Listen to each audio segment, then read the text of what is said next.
Eh bien bonjour, une petite vidéo de Tai Chi casquette, n'est-ce pas? Alors j'ai la grande chance d'être quand même en pleine verdure. C'est beaucoup de chance par les temps qui courent. Voilà. Donc c'était pour permettre aux gens qui sont dans mes cours d'avoir une petite trame pour continuer. Et puis pour les personnes qui découvrent, de découvrir. Voilà, c'est pas plus que ça. Donc moi ça fait une trentaine d'années que je pratique après avoir fait des arts martiaux externes pendant une douzaine d'années quand j'étais petit. Voilà, voilà. Après, pour les gens qui veulent connaître ma vie, mon œuvre, mon parcours, etc., c'est sur le site jmteg.fr, justesse du mouvement par le Tai Chi Qigong. Donc là, vous pouvez voir un petit peu le parcours que j'ai pu suivre. Moi, je ne vais pas vous parler de chi, d'énergie, de chakra, etc. Voilà. L'énergétique, on pourra en parler, mais dans l'idée, c'est que déjà, il faut que les choses soient en place au niveau structurel, au niveau des pieds, au niveau des genoux, des épaules. Voilà. Le reste suit, mais il est absolument impossible que l'énergétique se mette en place si les épaules sont là. Même si on y met beaucoup de mental, c'est insuffisant. Après, on va pouvoir mettre des choses un petit peu plus en intention, des choses comme ça, mais il faut déjà, à mon avis, avoir les pieds sur terre. Donc pour le tai chi, quelques petits repères pour dire quelques petits théorèmes anatomiques. Ça permet de remettre les choses en place pour faire d'autres choses. Il n'y a pas de souci là-dedans. Donc au niveau du pied, petit théorème sur le pied, il est ni trop en bord interne, ni trop en bord externe. C'est un petit peu comme si j'avais une plume, là, ou une petite fourmi sous la bosse de mon gros orteil, que je ne veuille ni écraser, ni laisser partir au vent. Voilà. Parce qu'en fait, vous allez voir qu'il y a pas mal de mouvements, ou même des fois dans la vie quotidienne, où il y a la fourmi qui se fait écraser. On va tourner, et du coup c'est écrasé, du coup c'est le genou. Voilà. Donc ça peut être un premier petit théorème que vous pouvez prendre comme repère pendant les enchaînements. Voilà, je parle un petit peu fort parce que mon équipe technique étant restée au Festival de Cannes, je fais ça avec les moyens du bord. Le deuxième petit théorème qu'on peut prendre, c'est le genou qui est toujours dans le sens du pied. Parfois, par inadvertance ou dans des choses plus agitées, le genou va venir vriller ici. Et il ne va pas être content. Donc on va lui donner la bonne habitude de continuer dans le sens du pied. L'axe du pied, ça doit être troisième ou quatrième orteil devant. En général, c'est devant les orteils. Et avec l'axe du talon derrière. Voilà. À peu près pour se repérer. Donc c'est pas là ni là. Au-dessus, au niveau du bassin, décambrure, mais en relâchement, pas en blocage. Voilà, j'essaye de relâcher un maximum pour venir ouvrir ici au niveau du bassin et des iliaques. Sinon, cambrure, ça va bloquer beaucoup les mouvements ici sur les rotations des fémurs, des choses comme ça. Au niveau des épaules, relax, mais pas relâché. Tout mou, il ne se passe rien. Bétonné, c'est tout qui bloque. Donc je suis présent ici, et ça va me permettre de jouer sur mes iliaques derrière. C'est que je vais pouvoir ouvrir les omoplates, c'est du direct. Les omoplates qui vont s'écarter plutôt que fermer ici.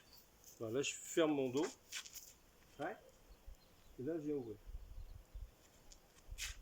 Voilà, la nuque elle va être à peu près droite, sans exagération, blocage. Voilà.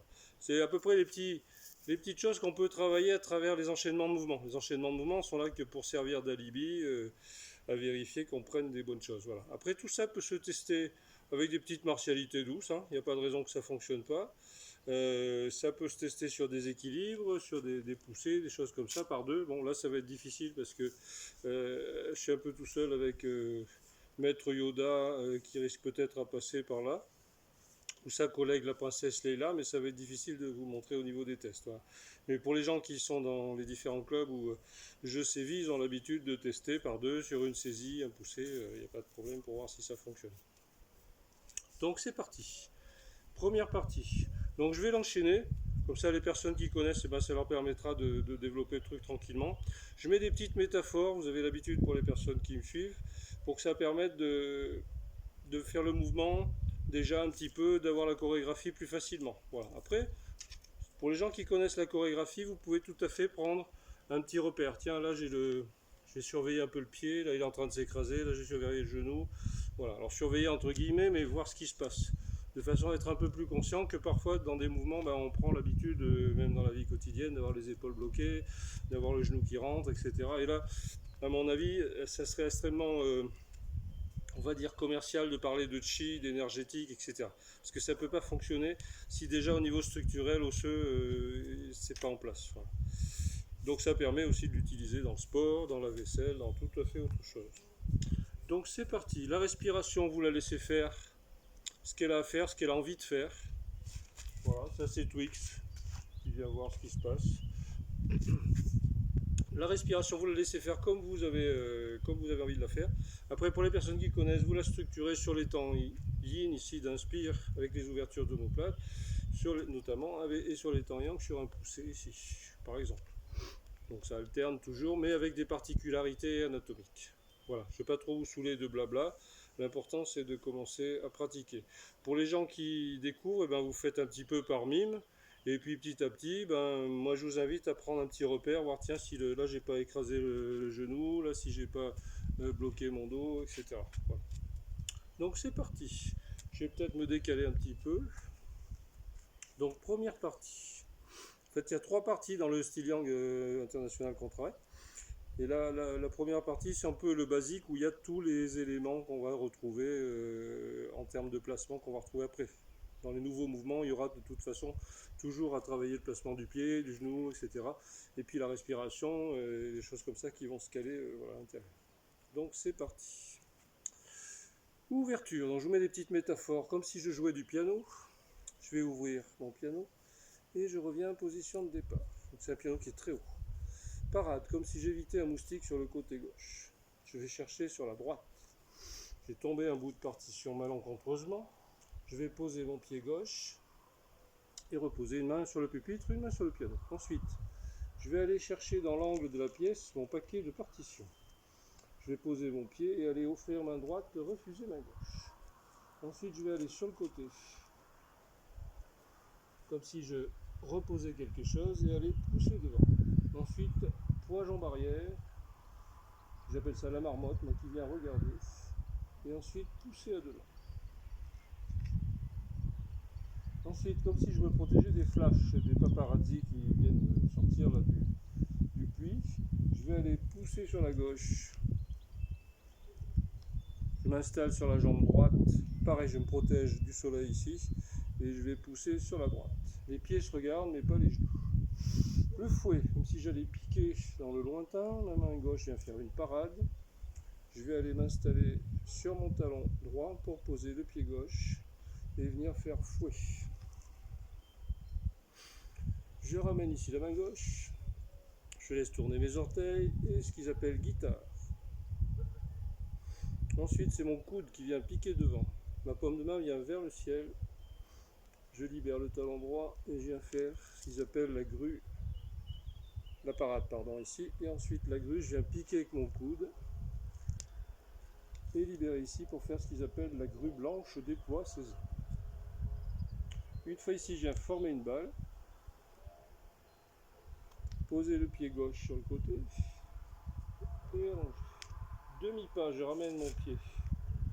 Je repose sans poids et je viens faire à nouveau ce qu'ils appellent guitare. Je reforme une balle, je viens m'installer un petit peu plus sur le talon droit, passage de ma jambe gauche et je vais pousser. Donc ensuite c'est les pas de marche qu'on appelle. Je viens former une balle ici, m'installer sur mon talon et ensuite ramener les mains, une à nombril, une à sternum et venir allonger. Même chose de l'autre côté.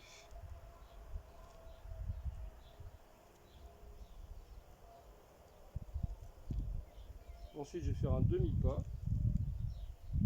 reposer sans poids et venir faire guitare. À nouveau une balle, à nouveau un pas de marche. Ici je forme le point. Je vais aller piquer avec mon coude, comme si j'avais une raquette de ping-pong ici pour faire un smash. Demi-pas, je viens installer le bassin, ce qui me permet de passer mon poing au-dessus du coude, coup de poing. Main sous le coude, ouverture. Je vais aller pousser à deux mains devant. Je m'installe sur ma jambe droite. Je laisse tourner le pied gauche. Je ramène le pied droit et j'ai à m'installer croisé ici. Fin de la première partie.